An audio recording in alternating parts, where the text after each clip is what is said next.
This meeting is being recorded. Bien, bueno, pues ya estamos grabando y vamos a empezar hoy creo que es la séptima mentoría que está relacionada con los objetivos, con la hipótesis, en que eso lo vamos a ver brevemente porque es tremendamente sencillo y luego vamos a entrar en lo que es el apartado método con todos sus apartados.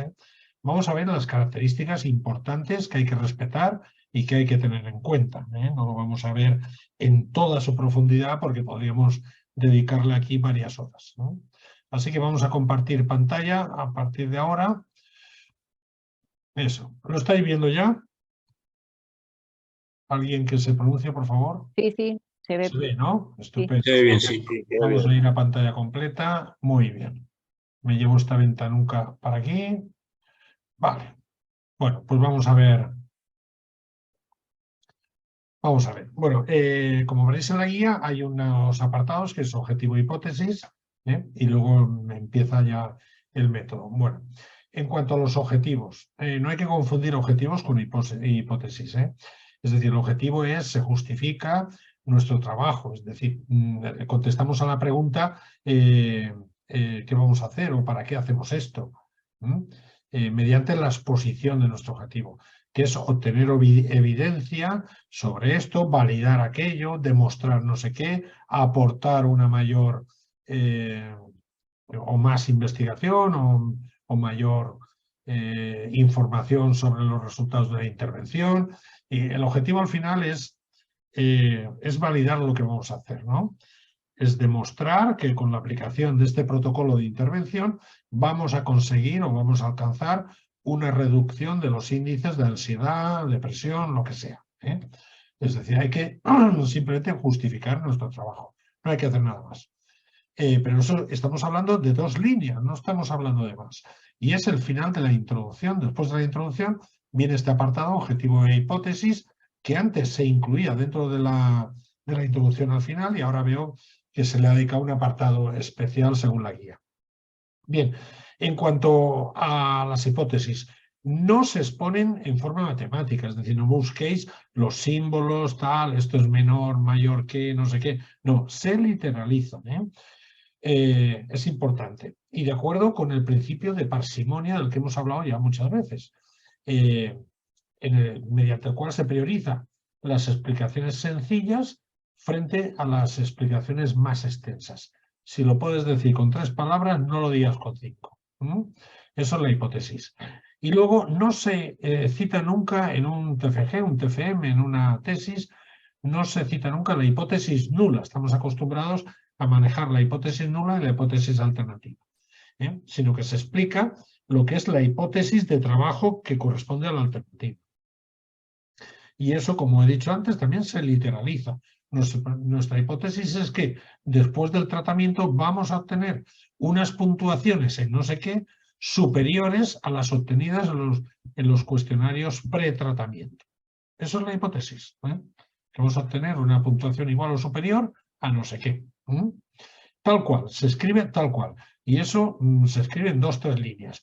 O puedes decir que vamos a obtener unos datos superiores en los cuestionarios post, 2 puntos, oye, los cito, el BDI, el BAI, el no sé qué, el HAT y no sé cuántos puntos, ya está. Es decir, que lo tenemos que literalizar. Bueno, vamos a empezar con el método y vamos a introducirnos primero una serie de consideraciones. Esta sección o este apartado es el más técnico de todo el TFG, es el núcleo. Es cierto que la mayor dificultad la tiene la investigación bibliográfica, incluso ha sido motivo de una consulta antes de empezar, pues porque no encuentras, porque no sé qué, no sabes mucho cómo ligar un concepto con otro, es difícil encontrar el marco teórico, es difícil localizar qué aportaciones de distintos paradigmas se han hecho sobre el tema que estoy tratando, y que eso es bastante difícil, requiere horas, exigencia y tiempo. Este también requiere su tiempo, no es tan difícil, pero es laborioso. Aquí se trata de describir cómo vamos a obtener la evidencia empírica y a la postre demostrar las habilidades nuestras en el arte de investigar. Ten en cuenta que el objetivo del TFG es precisamente este: demostrar que una vez terminada la carrera somos capaces de investigar o de plasmar en un informe de investigación una intervención que proponemos llevar a cabo. Ese es el objetivo fundamental del TFG y sobre todo del apartado método. Este bloque, ya por la guía misma, por las normas internas de publicación, ya no solo la APA, sino las de la UNED o cualquier universidad, está subdividido ya en otros subapartados. Así que no tenemos nada más que hacer que seguir el guión de lo que viene publicado. La comunicación, como se recomiendo en todo el TFG, debe ser precisa, parsimoniosa, por no decir perfecta, académica, porque gran parte de la evaluación derivará de este apartado, una parte importante, ya que con ello pretendemos demostrar que somos capaces de llevar a cabo una investigación, como he dicho en el punto anterior. La correcta descripción del método es lo que convertirá nuestro trabajo en replicable. Hemos hablado ya varias veces del principio de replicabilidad. Es aquel que se respeta cuando uno de vosotros me da a mí el TFG y yo soy capaz de reproducirlo y de hacerlo exactamente igual que él, sin necesidad de tener que preguntar nada. Es decir, eso lo convierte en científico. Al ser replicable, pues esa es la condición que debe de tener. Y la comprensión del lector, eso hemos hablado yo creo que casi en todas las mentorías, hasta en sus más pequeños detalles, tiene que ser absoluta, tiene que ser perfecta. Yo no tengo que tener dudas de cómo hacer esto, si las variables dependientes, si las independientes, si qué estadístico, si con qué nivel de confianza. Yo lo tengo que tener todo en el TFG, no tengo que preguntar nada. Los subapartados que forman parte del método son participantes, variables, aparatos, instrumentos, materiales, estímulos, etcétera, el diseño y el procedimiento. De todo ello, lo más laborioso es el procedimiento y ahora lo veremos el porqué. Aquí hay que echar mano de la imaginación, de la creatividad, ahora lo veremos. Pero bueno, vamos a entrar en cada uno de ellos. Vamos a ver participantes. Es el primero de los apartados y ahí tenemos que responder cómo se seleccionarán los participantes y también cuántos. De qué población, sistema de selección, si son voluntarios, si es una selección aleatoria, que es lo menos común, porque la selección aleatoria le dotaría de categoría experimental a nuestro trabajo, pero el experimental, como hemos repetido otras veces, tiene dos condiciones. Una, los participantes se seleccionan de forma aleatoria de entre la población objeto del estudio, es decir, que eso es buscar, yo qué sé, gente que tiene ansiedad, entre la población, no sé qué, de funcionarios, por ejemplo. Bueno, pues mi estudio va a contener una selección aleatoria. Eso es difícil y otra cosa más fácil es que la gente se apunte voluntariamente a este estudio, a este trabajo o a esta intervención que voy a ofrecer. Por tanto, este criterio afecta también pues, al diseño, tanto si es de investigación como si es de intervención. Pero eso nos va a marcar la pauta. Una cosa es experimental y otra cosa es cuasi experimental. Dos aspectos importantes es quiénes serán con sus criterios de inclusión y exclusión. Yo creo que lo hemos comentado en alguna ocasión con alguno de vosotros o aquí en mentoría. Los criterios de exclusión pueden ser, y ahora os voy a comentar un error que se produce frecuentemente. Criterio de inclusión, ser mujer. Criterio de exclusión, no ser mujer. No, oiga, no. Si es mujer ya excluye lo que no sea mujer. Con lo cual no podemos poner en criterios de exclusión el contrario de un criterio de inclusión. O, por ejemplo, criterio de inclusión, ser mayor de 18 años. Criterio de exclusión, ser menor de 18 años. No. Es decir, ya hemos dicho que mayores de 18 años, con lo cual ya sabemos que están excluidos los demás. Y no cometamos ese error, que es muy fácil caer en él, pero un criterio de inclusión es inclusión y ya invalida todos los criterios de exclusión que sean los contrarios del criterio de inclusión. Esto es un lío lingüístico, no sé si me he explicado. ¿Y cómo se distribuirán en los grupos? Si es que lo hay, eso es lo recomendable, que haya grupo de control y grupo experimental. Bien, ¿cómo se van a distribuir? Pues de forma aleatoria. Hay que explicar de una forma sucinta esa distribución aleatoria, cómo se va a hacer. Puede ser con un programa informático, puede ser con unas bolitas, con unos papelitos, puede ser de muchas formas. Lo que no se admite es que, por ejemplo, pongáis, no, las iniciales del nombre de la A a la J, el grupo de control, y de la J en adelante, el grupo experimental. No, eso no, porque no hay aquí una mezcla aleatoria, ¿no? Se tienen que aleatorizar. Bien, por eso ahí pongo la forma de asignación a las distintas condiciones. Estas dos últimas características tienen que ver mucho con la validez externa y la generalización futura de los resultados. Si no, no carece de validez y sus resultados, al carecer de validez, no son generalizables. Luego tenemos los perfiles sociodemográficos. Yo en la gran mayoría de TFGs de intervención, incluso de investigación, recomiendo siempre que por encima de los cuestionarios típicos que vais a pasar, el situar un cuestionario sociodemográfico. Y os explico brevemente el motivo. Los sociodemográficos hablan del sexo, la edad, la ocupación, el nivel de estudios, el nivel socioeconómico, si vives en un entorno urbano, si vives en un entorno rural, si estás casado, si vives sin pareja, si tienes hijos, si cuántos tienes, en fin, una serie de cosas que dibujan el perfil sociodemográfico. ¿Esto para qué es? Imaginaros una hoja Excel donde en la vertical, a la izquierda tenemos las líneas 1, 2, 3, que son los participantes, y luego en la ordenada, en las columnas, tenemos ahí los datos de los cuestionarios y además podríamos poner los datos obtenidos del cuestionario sociodemográfico. ¿Qué nos permitiría eso? Pues nos permitiría, entre otras cosas, redondear el TFG. Eso le tiene que gustar al tutor, por una razón. Yo sin leer ninguno de los TFGs que aún tenéis pendientes de hacer, yo ya sé que los datos post son mejores que los datos pre. Eso ya lo sé.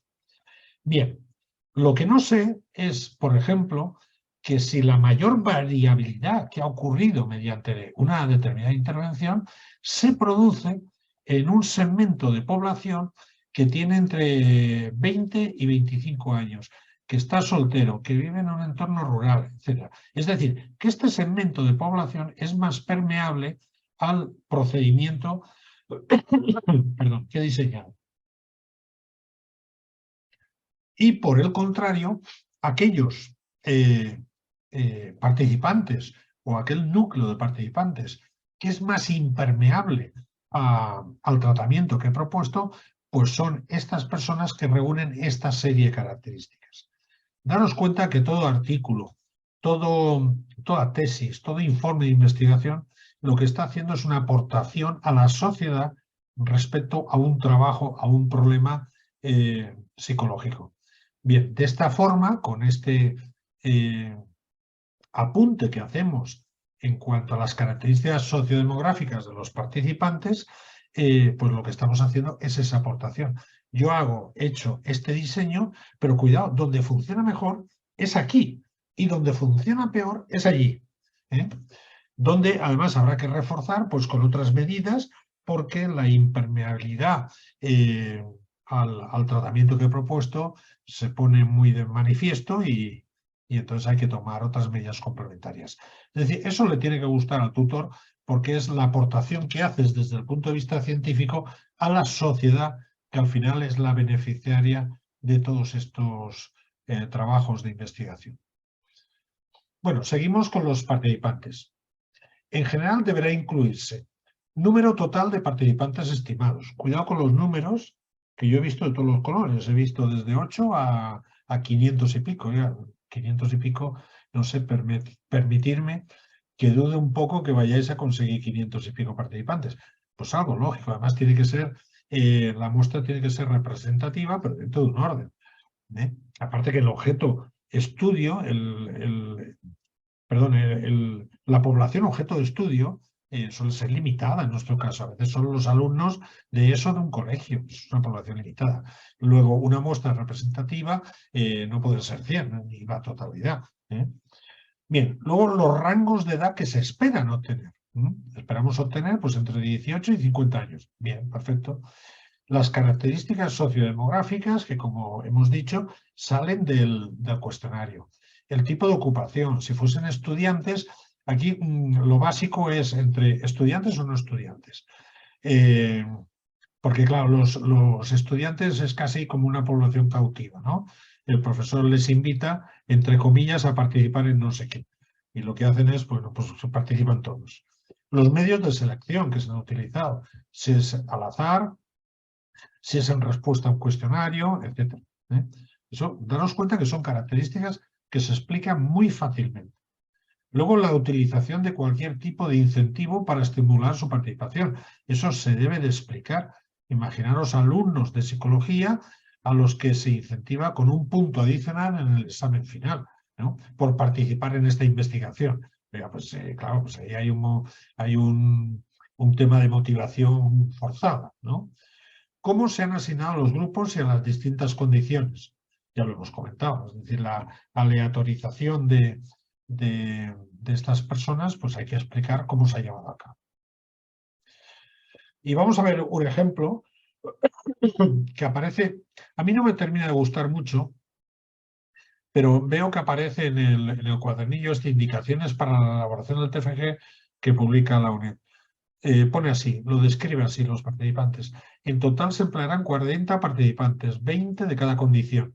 Hay dos condiciones. Habrá 25 mujeres en total, 13 en la condición experimental y 12 en la condición de control, o grupo de control, y 15 hombres. 8 en la condición experimental y 7 en la de control. Los participantes tendrán una edad comprendida entre los 18 y los 28 años. Todos los participantes serán estudiantes de la UNED. La mayoría, 30, serán estudiantes del ámbito de las ciencias. Sin embargo, ninguno de ellos será estudiante de psicología. Los participantes serán reclutados personalmente por los experimentadores. Fijaros que ya estoy aquí dando un detalle que los experimentadores irán a las facultades y reclutarán a los participantes. Y estas cosas hay que ponerlas. Ninguno de ellos será conocido de los experimentadores, pues aquí de los estos, es de estos. Los participantes serán asignados aleatoriamente a las condiciones, experimental y control, o en lugar de condiciones a grupo experimental y grupo de control. ¿De acuerdo? Si queréis, paramos un momento. Si alguien tiene alguna duda respecto a este apartado, que lo diga, y si no, continuamos. Bueno, pues continuamos. Bien, en método tenemos el siguiente subapartado, que son las variables, y este apartado o subapartado deberá incluir la información sobre las definiciones de todas las variables, covariables y medidas de resultado. Yo he estado hablando con varios de vosotros durante estos días. Claro, es un poco el tema de las variables. Hay que describirlas bien. Ahora lo veremos aquí más adelante y os lo cuento. Describir los métodos utilizados para recopilar datos. Por ejemplo, los cuestionarios escritos, entrevistas, observaciones, test, todo eso hay que describirlo. Cómo se han obtenido. Luego, en el apartado de instrumentos, aquí simplemente se citan nada más, y en el apartado de instrumentos habrá que dar una mayor o una justa explicación de cada uno de ellos. Así como los aplicados para mejorar la calidad de las mediciones. Por ejemplo, la capacitación, la confiabilidad de los evaluadores o el uso de múltiples observaciones. Vayamos a los niveles ahora de cada variable independiente. Tanto si se trata de muestras relacionadas o independientes o no relacionadas, se deberá indicar cuántos niveles tendrán y cuántos serán estos. Vamos a poner el ejemplo de la variable independiente paracetamol para el tratamiento del dolor o de la fiebre. Vale. Paracetamol puede tener 3 niveles ahora mismo en farmacia. Creo que son de 500, 650 miligramos y 1 gramo. Bueno, pues habrá que explicar si una variable independiente tiene niveles. Otro ejemplo paradigmático es sexo. Bien, pues hay hombre y mujer. Hay 2 niveles para una variable. ¿De acuerdo? Bien, las variables dependientes. Esta a mí me hace mucha gracia porque todo el mundo pica. Las variables dependientes, ¿cómo se van a medir? Incluyendo las unidades en las que se obtendrán las puntuaciones de los participantes. Se hará para todas las variables dependientes del experimento, absolutamente para todas. De la misma forma, aquí hay que describir qué cuestionarios, pero simplemente mencionarlos, porque como he dicho, su desarrollo va en el apartado de instrumentos. Y vamos a poner un ejemplo de variable dependiente. Por ejemplo, la fiebre. La fiebre es un constructo que la comunidad científica, sociosanitaria, ha acordado que a eso le vamos a llamar fiebre a lo que es la temperatura corporal. Con lo cual, ¿fiebre es una variable dependiente? No, no. Y eso os arriesgáis que los tutores disfrutan más que comer con los dedos, y perdonadme, pero cuando alguien pone la variable dependiente fiebre, te contestan, la fiebre no es una variable dependiente. Claro, efectivamente. ¿Cuál es la variable dependiente? Son los grados centígrados que un instrumento homologado, llámese termómetro, nos informa sobre la temperatura corporal de un individuo. Fijaros que la variable dependiente son los grados, las puntuaciones obtenidas de un cuestionario, etc. Llevado al ejemplo que se menciona aquí, puntuaciones de los participantes, sería las puntuaciones que un cuestionario o test que tiene propiedades psicométricas nos informa sobre el nivel que en un determinado constructo presenta un participante. ¿De acuerdo? Pensemos en el BDI. El BDI da puntuación 18. La variable dependiente son los 18 puntos que ha obtenido del cuestionario BDI de Aaron Beck con respecto a uno de los participantes que presentaba anomalías emocionales. ¿De acuerdo? Y daros cuenta, el detalle, es muy fácil caer en imprecisiones de este tipo y eso al final te marca la relación con el tutor. Bueno, visto esto, vamos a los aparatos, instrumentos, materiales, estímulos, etc. Se deben describir los instrumentos utilizados y a renglón seguido qué variables serían medidas con cada uno de ellos. Por ejemplo, instrumentos. Puede ser, por ejemplo, el inventario de depresión de Aaron Beck, ¿no? Muy bien. Este es ponemos entre cita, porque hay que citar, Beck, 1900, creo que es 57 o algo así. Cerramos paréntesis, cuestionario de muy fácil cumplimentación, consta de una sola escala, tiene un índice de validez de tanto, un índice de fiabilidad tanto, o un índice de Cronbach tanto, y será aplicado para detectar o obtener puntuaciones sobre los niveles de depresión de cada uno de los participantes. Y fijaros que ya hemos utilizado nombre del instrumento, el autor, lo hemos citado. Si hubiese alguna adaptación al español, pues también se citan los adaptadores al español, se citan las escalas o subescalas. Por ejemplo, tenemos el HAD, que es el inventario de ansiedad y depresión hospitalaria, que es de Zygmunt y Schneid. Y bueno, pues tiene dos subescalas, una que mide la ansiedad y otra la depresión como consecuencia de las entradas y salidas de los hospitales.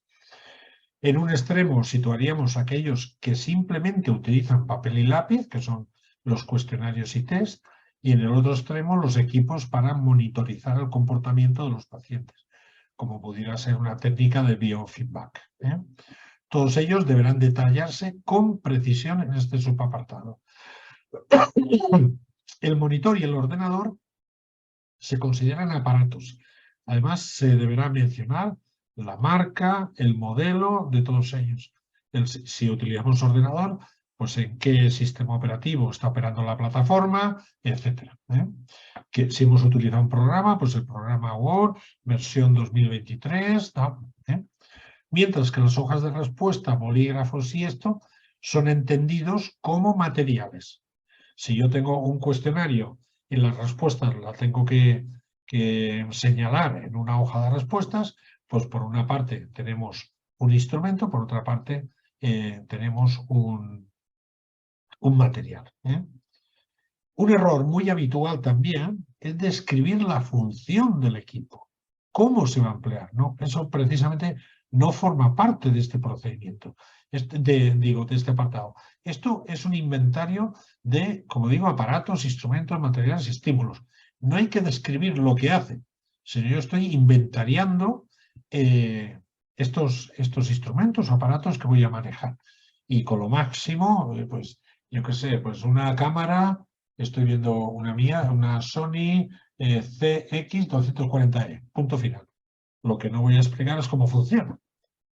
Bueno, vamos al diseño. Aquí el diseño tampoco os tiene que preocupar, eso en la medida que avancéis iréis perfilando el diseño. El diseño requiere despejar una serie de incógnitas, número de personas, cómo se han seleccionado, si hay dos grupos, si no hay dos grupos, si solo me voy a dedicar a hacer una descripción o un estudio descriptivo, etc. Entonces, una vez que ya lo tenemos centrado, incluimos la definición del diseño de investigación o de intervención.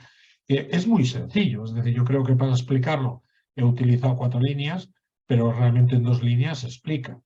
Yo pongo aquí, es un diseño experimental de 2 grupos aleatorios con medida pre y post tratamiento. Fijaros si lo he definido rápidamente. O puede ser un diseño factorial mixto de 2 factores, o un ensayo clínico con la inclusión de un grupo experimental y un grupo de control o lista de espera, cuasi experimental, diseño retrospectivo, simple, si es transversal o longitudinal. Vayamos, por ejemplo, a este al ensayo clínico. Bueno, pues yo podría. Se trata de un ensayo clínico cuasi experimental, transversal, con la inclusión de un grupo experimental y un grupo de control o lista de espera. Punto final. He tardado 2 líneas, nada más. Y he escrito transversal, que tiene que ver con la temporalidad del ensayo o del tratamiento, que no es retrospectivo, sino que es transversal ahora mismo, que tiene 2 grupos, experimental y control, que además es cuasi experimental, con lo cual yo no he podido hacer la selección de todos los participantes de forma aleatoria, sino que ya me ha venido dado y ya he definido el diseño. Nada más. Eso es definir lo que es el diseño. Vamos a ver otro ejemplo. Para el experimento se empleará un diseño factorial mixto de 2 factores. La variable independiente de medidas relacionadas será la imaginabilidad de las palabras que tienen que memorizarse, con 2 niveles, fácilmente imaginables o difíciles de imaginar. Perdonad, pero tengo que agarrar este que no se me va. Y aquí, fijaros, he utilizado 3 líneas. Ya tengo la definición del diseño, de mi diseño. Bueno, ahora vamos al procedimiento. El procedimiento, yo diría que es la parte más laboriosa, no la más difícil de un TFG, sino la que va a traer bastante trabajo, aunque a mí es una de las que me gusta más personalmente. Es el último apartado del método, quizás la parte más difícil de exponer, porque son muchos detalles que hay que tener en cuenta. Estamos ante un diseño de investigación o de intervención, cuando los caminos son distintos. Hay que usar mucho la imaginación y la creatividad por una razón muy sencilla, porque como esto no se va a llevar a la práctica, si lo llevásemos a la práctica, iríamos descubriendo las dificultades que nos vamos encontrando y las iríamos escribiendo. Pero como no lo vamos a llevar a la práctica, tenemos que imaginar que sí lo llevamos a la práctica. Entonces hay que ir descubriendo, aunque sea mediante esa creatividad, esa imaginación, aquellas dificultades o aquellas soluciones que vamos a aportar a cada creatividad. Imaginaros que hago un ensayo clínico y que voy a utilizar participantes del punto de atención primaria que tengo aquí detrás. Bueno, pues yo como materiales pues utilizaría un flyer donde en la portada, en el anverso, explicaría o lanzaría aquellas cosas importantes de lo que yo propongo, y por detrás habría unas casillas donde poner nombre, apellidos, teléfono, email, etcétera, y marcar en una casilla que consiento que se pongan en contacto conmigo y lo firmo. Bueno, pregunta, ¿qué hago con este flyer? Bueno, hay que pensar que un portaflyer tiene que tener los flyers, no los vamos a tirar por ahí, y luego en el lateral o en la parte de atrás tiene que haber como una especie de buzón, donde yo una vez que lo haya cumplimentado, lo deposito ahí. Fijaros que estoy pensando como si lo llevase a la práctica. Y además voy a diseñar unos carteles de 70 por 50 que voy a colgar en 2 o 3 sitios del punto de atención primaria. Y además le voy a preparar un documento a las chicas que están en recepción explicando, yo previamente habré obtenido autorización de la directora del centro, la coordinadora del centro que se llaman ahora, y le voy a dar un documento donde explico un poco qué es lo que voy a hacer para que puedan informar a quien pregunte, ¿no? Es decir, es como hacer el guión de una película, exactamente. Ese es un símil que utilizo mucho. Yo en el guión tengo que ver que tengo que estar de pie a 45 grados con respecto a la platea, que tengo que tener la mano derecha en el bolsillo derecho, en la mano izquierda tengo que sostener un llavero o el cuchillo. Es decir, yo lo tengo que saber absolutamente todo. Entonces, eso, por tanto, requiere mucha imaginación, mucha creatividad, imaginaros la secuencia, las escenas. Yo con este motivo no he ido nunca al PAC, he ido para otros. Pero claro, yo imaginando, bueno, yo ahora voy a ver a la doctora Benedí, le voy a preguntar, le voy a contar, no sé qué, y bueno, ¿y qué hago yo aquí? ¿Y cómo capto yo las personas, no? Entonces hay que pensarlo todo eso. Hay que tener en cuenta escrupulosamente, y lo hemos dicho muchas veces, la replicabilidad del estudio. Por tanto, la precisión y la minuciosidad de la que estamos hablando ahora son las consignas de este apartado. Yo que en ese documento, el TFG, tengo que ser capaz de replicar exactamente lo que habéis hecho vosotros. Bueno, se especifica el procedimiento con claridad a fin de que sea replicable. En cuanto a la asignación al azar, no es suficiente decir que los participantes se asignarán aleatoriamente a las distintas condiciones o al grupo de control o grupo experimental. Es una de las características más críticas del informe. Imaginaos que os olvidáis de esto. Pues un desastre. Se resume cada paso del desarrollo de la investigación e intervención. Si hay que estratificarlo por sesión 1, sesión 2, sesión 3, en la sesión 1 vamos a practicar, de acuerdo con Jacobson, la técnica de relajación con respiración abdominal. En la sesión 2 veremos no sé qué, no sé cuánto. En la sección 3, tal. En la sesión 4, lo demás allá. Es decir, que hay que resumirlo paso a paso cada punto de la investigación o de la intervención. Luego también hay que indicar qué instrucciones se darán a los participantes, si son verbales o escritas. Cuando son extensas, se puede indicar lo esencial en el apartado, en el TFG, y acompañar esas instrucciones como un apéndice del TFG, del mismo, donde habría que incluir el texto completo.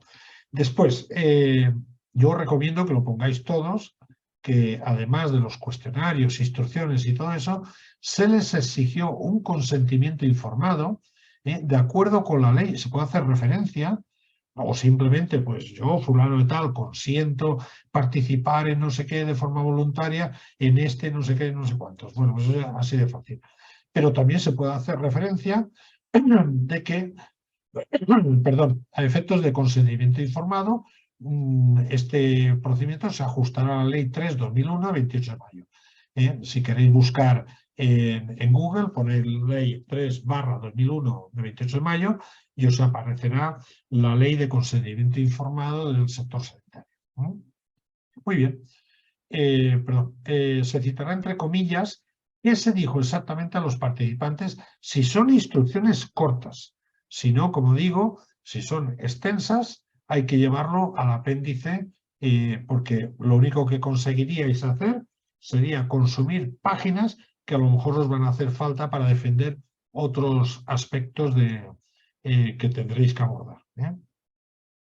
Luego, las instrucciones, eso sí que es bueno dejar constancia de que vosotros sabéis que cuando el grupo experimental ha tenido ha sufrido la intervención, ha pasado por la intervención, después cuando se ha terminado y se han pasado los cuestionarios otra vez para obtener los datos post, luego reiniciamos el proceso con el grupo de control o lista de espera, se llama así porque está esperando que terminemos el grupo experimental.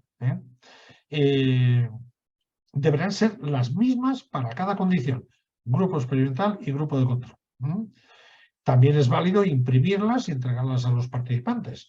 Pues yo, además de acompañarlo como apéndice A, acordaos que no son anexos, son apéndices, también es válido imprimirlas y, bueno, pues yo escribo al inicio de la sesión, porque a lo mejor hay una sesión, la primera, que es de información, de presentación, de cómo lo vamos a hacer y tal y cual. Bueno, pues oye, se les entregan las instrucciones imprimidas a todos los participantes. Muy bien. Y vamos ya, prácticamente estamos terminando, porque vamos a hablar de los principales errores que se cometen en la descripción del procedimiento. Primero, describir un procedimiento que no se corresponde con el diseño. Fijaros que yo hablo de grupo experimental y grupo de control y cuando he terminado el ensayo clínico o la intervención, ahí termino. Oiga, y entonces que no se corresponde. ¿Y el grupo de control qué pasa con él? Hay que poner que por cuestiones éticas, ahora, una vez concluido esta intervención, reiniciaremos el proceso con el grupo de control, etcétera, etcétera, etcétera. Luego, realizar descripciones innecesarias o superfluas. Cuidado con estos temas. Esto al final los tutores lo identifican como paja, como innecesario, como con ganas de ocupar espacios sin ninguna necesidad. Vale más tener 13 páginas de un TFG que no 15 llenas de descripciones superfluas, de verdad. Luego, no describir el proceso de contacto con los participantes. Eso os decía, los flyers, no sé qué. Bueno, pues algunos tendrán una entrevista con el director de un centro educativo, con el profesor tutor de un grupo de un aula. Bueno, pues todo eso hay que describirlo. Yo tengo que hacer exactamente lo mismo. Luego los criterios de inclusión o exclusión. Acordaros de que la exclusión no puede ser el contrario de exclusión, que eso es muy fácil caer en ese error. Luego, no citar el procedimiento elegido para la obtención de los materiales. Es un error. Es decir, ¿yo cómo he conseguido los materiales? ¿No? Bueno, pues oye, el ordenador lo ha puesto el ordenador lo ha aportado al colegio, ¿no? Luego, citar variables que en realidad son objetivos, ¿no? Un objetivo es un objetivo, una hipótesis es una hipótesis y una variable es una variable. Cada cosa en su sitio y son conceptos distintos. Luego, definir variables, por ejemplo, habéis visto que hemos puesto variables e hipótesis o objetivos e hipótesis. Yo cito ahí variables que luego no se han utilizado en el análisis. Se me ha olvidado. Bueno, eso es un error muy frecuente. Y sobre todo cuando se utilizan muchas variables. Por citar un ejemplo que creo que ya lo he mencionado, el año pasado un alumno se emperró en defender 28 variables dependientes, cosa que es un disparate, ¿no? Luego, omitir información necesaria para la interpretación del estudio. De la misma forma que os digo que hay que eludir aquellas cosas que son innecesarias, pues también lo que no podemos es no incluir la información necesaria para la interpretación del estudio. Como por ejemplo, pues, oye, las técnicas de análisis que vamos a utilizar. Si no, ¿cómo lo voy a interpretar? Me da datos numéricos o continuos, me da datos cualitativos o categóricos, de qué tipo de datos vamos a hablar, cómo voy a interpretar esto. Luego, incluir información que corresponde, eso es otro error, al subapartado de resultados o de exclusión. En procedimiento no hay que poner resultados ninguno. Yo solo es el proceso por el cual he atravesado todo lo que es el TFG, ¿no? O la intervención que tengo que hacer. Luego los resultados van en su apartado y la interpretación de los resultados va en la discusión. Confundir eso es muy fácil, por eso hay que tener mucho tacto a la hora de redactar y tener con mucho cuidado. Bueno, la próxima mentoría la daremos la semana que viene, el 15 de marzo. Vamos a ver resultados de discusión, que son los últimos apartados del TFG. Y bueno, ya con eso pues tendríamos prácticamente terminado. Luego hay alguna mentoría más para ver otras cosas del TFG. Bueno, pues ahora si queréis activar los micrófonos y si queréis preguntar pues, lo que queráis.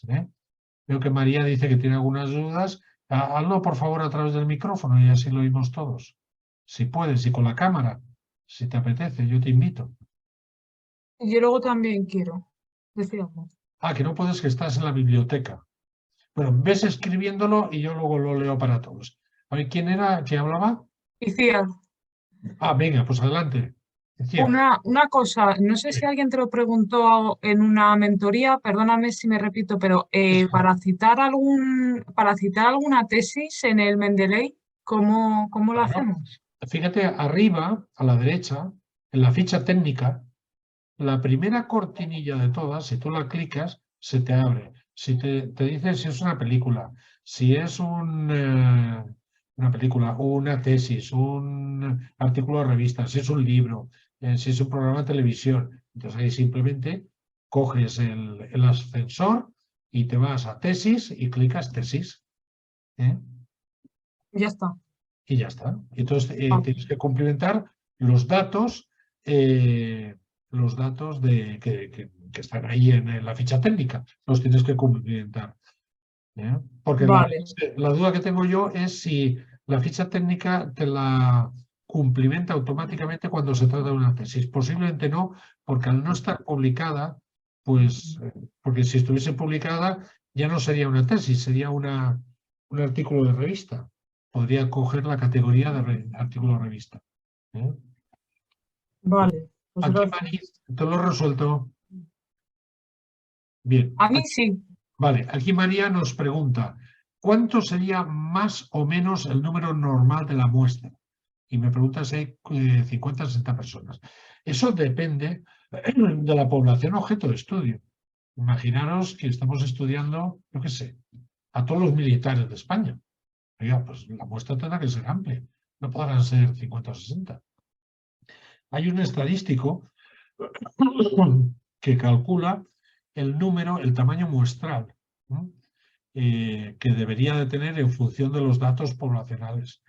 Pero bueno, cuando estamos hablando de cosas lógicas, pues yo qué sé, de que pueda haber alumnos 200, 300, pues con 50, incluso 40, pues es suficiente. Ya es un porcentaje representativo, ¿no?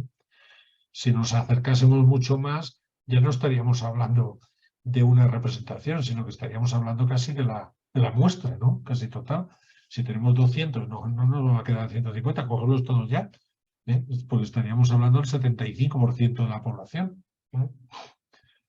Es decir, para aplicar una TED-Study en una población, yo qué sé, yo recuerdo, es decir, eso también depende de cómo argumentéis. Se esperan contar con tantos participantes, que serían los 50 o 60. Tiene que ser una cosa lógica, tiene que tener su sentido común. Lo que no podemos hacer es que de un centro de atención, por ejemplo, obtener 200 pacientes diagnosticados de cáncer de mama. Pues es muy difícil que en un centro de atención tengamos 200.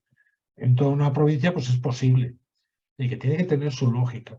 Pero como no hablamos de la población, sino simplemente que la definimos o la describimos, y lo que hablamos es del número de participantes con los que estimamos vamos a poder contar, acordaros de toda esa terminología, estimamos que, se espera que, pues si tú esperas obtener una muestra de 50 o 60 personas, ya te predispone pues si tienes grupo experimental, grupo de control o un solo grupo, pues utilizar una TED-Study para medidas independientes o dependientes. Es decir, ya te predispone a todo, ya tiene un hilo conductor, una lógica el TFG. No tiene que haber cosas que chirríen. Hola, buenas. Venga, Marta. Mira, yo es que viene a cuento de lo que estás diciendo la pregunta, porque me pregunto si yo quiero coger pues eso, una muestra Sí, de personas que tienen un determinado trastorno en los centros de salud de un sitio. sí. Me pregunto si tengo que informarme realmente para que sea una muestra representativa de cuántos hay. O sea, Muy bien. Vamos a contestar en conjunto. Venga, vamos a pensar en el diseño de Marta. Bueno, lo primero que haríamos, ¿qué sería? ¿Quién quiere contestar? ¿Nadie se atreve? Pues yo que estoy escarallado de la voz y soy el que tiene que cantar. Bueno, yo lo primero que haría sería ir a ver al coordinador o la coordinadora del punto de atención primaria, decirle que soy estudiante, que voy a hacer el TFG, que había pensado hacerlo sobre esto y que a ver ella qué opina sobre cuántos pacientes afectados por esa patología tienen en el centro de atención primaria. Eso es lo primero que haría, ¿no? Presentarme y ya empezamos bien. Pues no voy a entrar en el centro de atención primaria pegando carteles y poniendo flyers, ¿no? Lo primero, vamos a presentarnos, lo hablamos, le contamos lo que vamos a hacer y tal. Entonces, ella te va a dar una orientación. Que tú crees que por lógica no es suficiente, pues podemos de la misma zona coger a 2 centros de atención primaria o 3. Por ejemplo, yo vivo en un término municipal donde hay 4 centros de atención primaria. Están las afueras de Palma y tiene 4 o 5, creo. Bueno, pues oye, dependiendo de lo que me dijese el que tengo más cerca, pues me iría a los 4 o 5 y haría la captación de participantes en los 4 o 5. ¿Eh? y gracias, Jaime. ¿Vale? Además de eso, hay Sí, otra cosa que me pregunto, dime. que es, bueno, yo estoy presentando un proyecto, bien, pero en ningún momento he visto nada sobre cómo se financia ese proyecto. Entonces, no sé si tengo que incluir algo al respecto. O sea, si yo No, necesito 4 psicólogos para hacer algo o bueno, no sé. pues lo puedes plantear. Decide que a los psicólogos se les retribuirá no sé qué, no sé cuánto. Pues ya está. ¿De O sea, dónde vas la a tener, financiación, sabes? perdón. ¿De dónde vas a obtener la financiación? Pues lo vas a financiar tú. Vale, o sea, que podría ser, lo pago yo, que tengo mucho dinero, o se encarga la UNED o lo que sea, ¿no? Eso, Esto es un dato que me puedo inventar, quiero decir. sí, porque, hombre, que tenga su sentido común, ¿no? Ya, No vayas a decir, como en el mes de abril me va a tocar la lotería, voy a tener suficiente claro. dinero para pagar a psicólogos. Entonces, no. Ya, es que como no se menta en ningún sitio el tema de la Bueno, pues financiación, entiendo que sí, cualquier proyecto tiene que sí, estar sí, sí, sí, financiado. sí. Sí, sí, yo estoy muy metido en estos temas y te aseguro que es uno de los problemas graves, ¿no? Claro, Bueno, eso lo puedes explicar. Es decir, todo lo que expliques que tenga su sentido común y su coherencia. ¿De acuerdo? vale, Muy gracias. bien. Aquí Marta nos pregunta también, digo, sí, Marta, ¿el estadístico que usemos para el análisis de datos lo tenemos que indicar en el apartado procedimiento? No. En el análisis de datos lo que explicaremos será que vamos a utilizar o vamos a contar con 2 tipos o 2 modalidades de datos. Por ejemplo, datos cuantitativos o continuos, datos cualitativos o categóricos. Para el análisis del primero vamos a utilizar una T-de-Student de medidas independientes con un nivel de confianza de P igual a 0,95 y un nivel de significación de alfa igual a 0,05. Para los datos, para los segundos, vamos a utilizar chi cuadrado con las mismas propiedades. Y ya está. Ya está. Eso es lo que hay que hacer. Es decir, lo que tienes que tener claro es qué estadístico vas a aplicar. Si estuviésemos hablando de 100 participantes o de 150 o 200, pues os acordáis que la T-de-Student tiene un pico, se eleva rápidamente, cae rápidamente, y en cambio la Z normal es más suave. Bueno, la T-de-Student, la medida que van aumentando el número de participantes, lo que pierde potencia o robustez y se parece más a una normal. Entonces, cuando estamos hablando de ese número de participantes, hay que aplicar una Z normal. Sí, hablamos de lo que estamos hablando. Luego tenemos otro tipo de estadísticos y de... Disculpa, Jaime. A ver, Hola, buenas, soy hola. Cristina. En ese caso, mi TFG iría más o menos de lo mismo, en el sentido de que voy a coger participantes de un hospital. En Muy mi caso bien. son participantes de dermatología. Sería un diseño cuasi experimental, porque Claro, ya vienen sí, dados. Vale, claro, porque fíjate que tú no, no vas a hacer una selección aleatoria de la población que tiene ese problema dermatológico de tu sí, ciudad, por ejemplo, o de tu provincia. No lo vas a hacer. Vas a ir a un hospital. Ten en cuenta que hay otros pacientes que van a otros hospitales con la misma patología, ¿de acuerdo? sí. Tú vas a coger este, ¿eh? Bueno, tenemos dos. Claro. Soy de Tienes- Ibiza, así que hay dos, Cambises y el privado. ¿tú eres de Ibiza? Sí, Ah, yo estuve ahora hace 15 días en Ibiza. pues sí, sí. Así que solo Bien. hay dos, es Y fácil. el día 14 voy a Ibiza y Formentera. Vaya. Sí, sí. Bien, entonces esto es así. Es que, claro, hablábamos antes de cómo hacerlo, ¿no? ¿Tú qué harías en tu caso? Yo voy a hacer, quiero hacerlo acerca de la psoriasis y Ya. No, pero ¿qué pasos seguirías? un ¿Cómo empezarías? ¿cómo empezaría? Ah, vale, ¿cómo empezaría? Pues mi idea era que el dermatólogo se lo proponga cuando vayan a consulta, que se lo proponga, que hay un nuevo programa que Pero se va a desarrollar. fíjate que tú me estás hablando de la secuencia 2 del guión.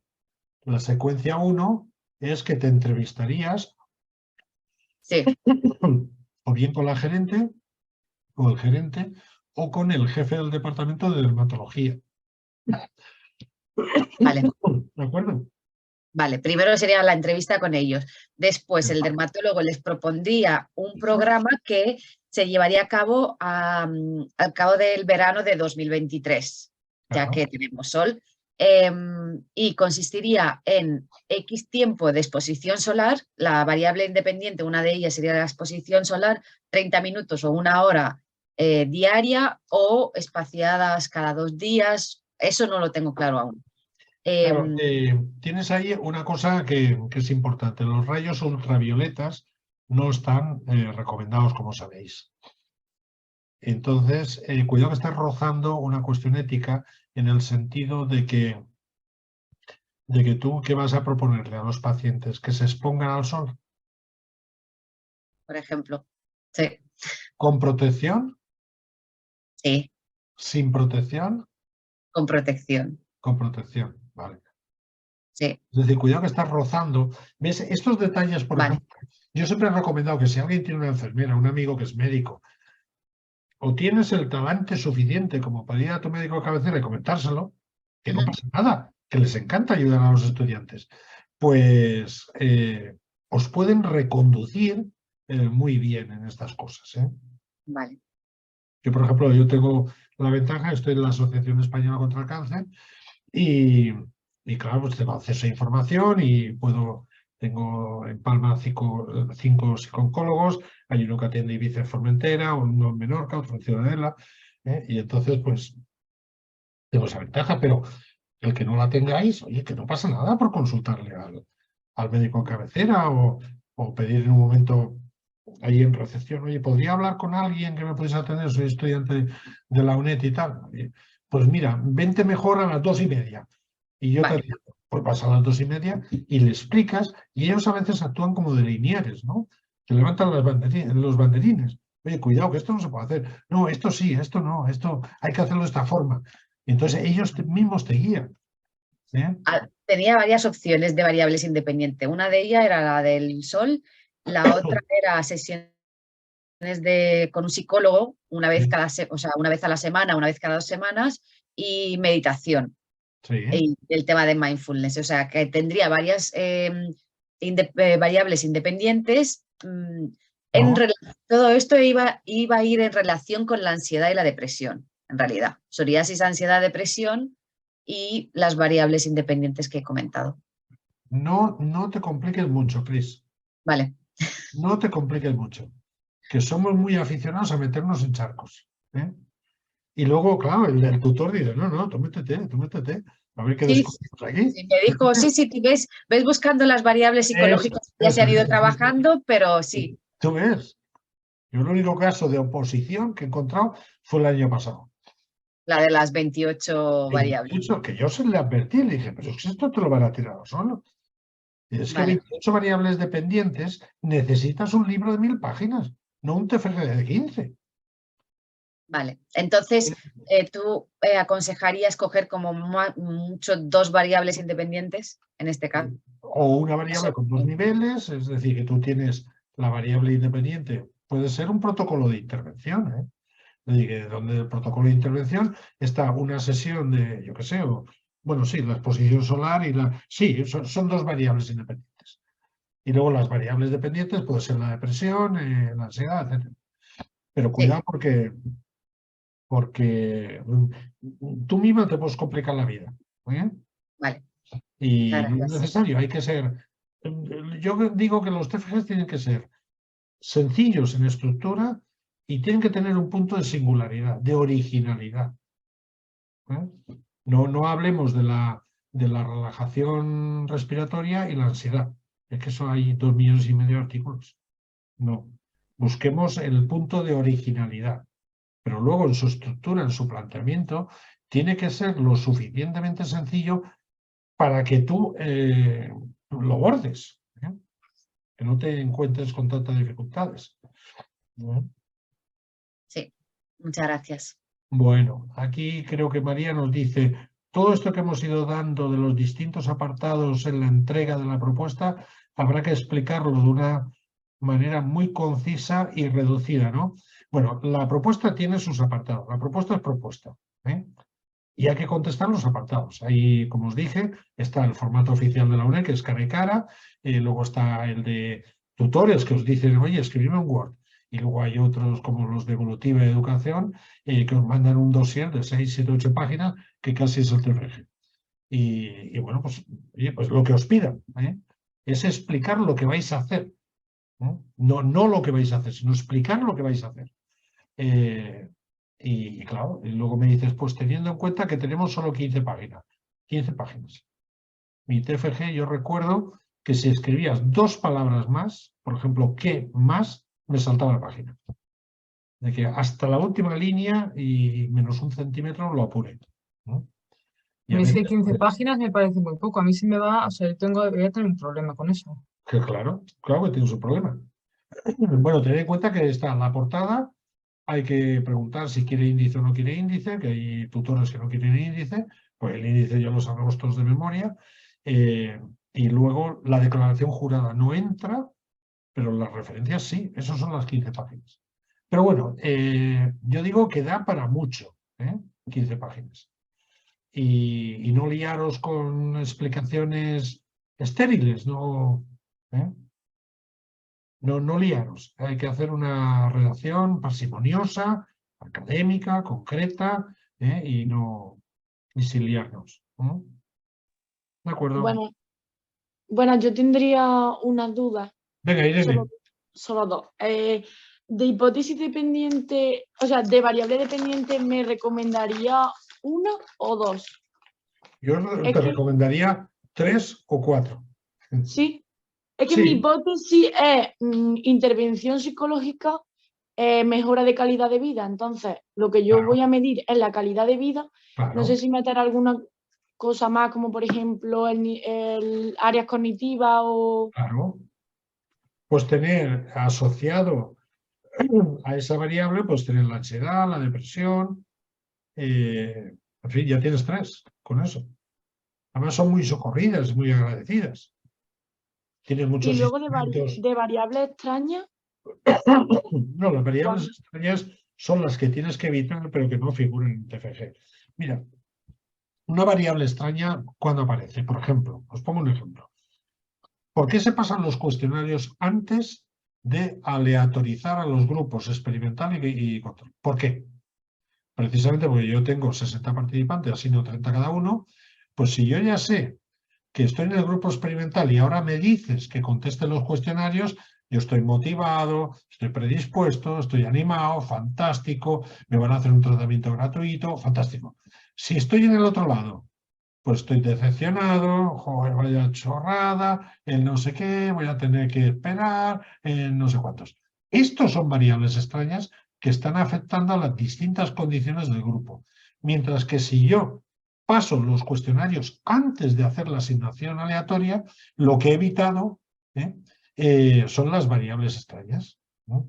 Entonces, la variable extraña es algo que tú debes de tener en mente para evitar, pero no es algo que puedas medir. Fíjate, si nos pusiésemos a medir el efecto que ha tenido el saber anticipadamente que estás en el grupo experimental, pues tendrías que temas de motivación, temas de ansiedad, temas de, yo qué sé, montones de cosas, ¿no? Entonces las especificamos, pero no las... ¿Qué? No nos alargamos mucho. Especificamos algunas de las variables extrañas, pero tampoco nos adentramos mucho en ellas, ¿no? ¿Pero por qué vas a entrar en variables extrañas? ¿Para qué? Porque, por ejemplo, en la propuesta del TFG, en el formulario, aparece una tabla de variables extrañas y no sé como cuántas poner, porque me parece algo un poco más secundario. Depende de tu diseño, las tienes que poner. Lo que pasa es que yo no las mediría, ¿no? Salvo que te lo pida el profesor, el tutor.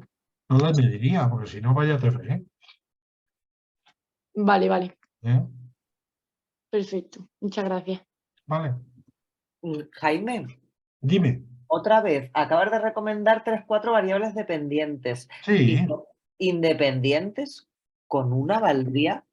Claro, por ejemplo, yo puedo tener una variable independiente que se llame aplicación del protocolo de intervención. ¿De acuerdo? Que yo diseño. Eso es la variable independiente.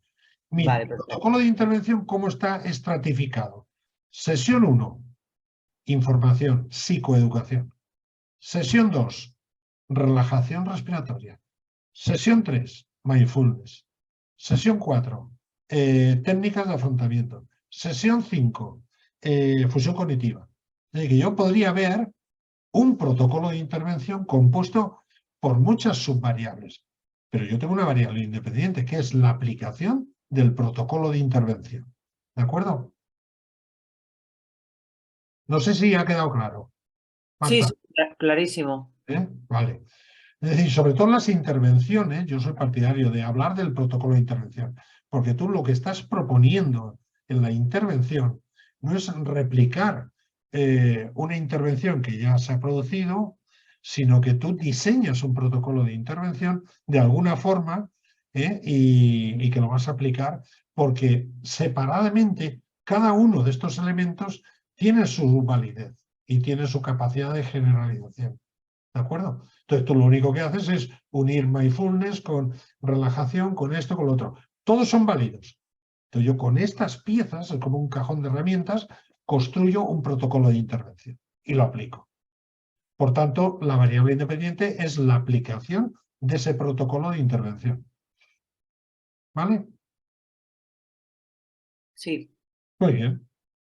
Yo, el caso que yo defendí en su momento, que era un protocolo de intervención, como te he comentado, y era para varias variables dependientes relacionadas con el diagnóstico de cáncer de mama, que era bueno, pues la autoestima, la ansiedad y depresión hospitalaria, las técnicas de afrontamiento y luego la fusión cognitiva. Esos son variables dependientes. Y yo aplico ese protocolo de intervención mediante el cual estoy actuando en esas variables.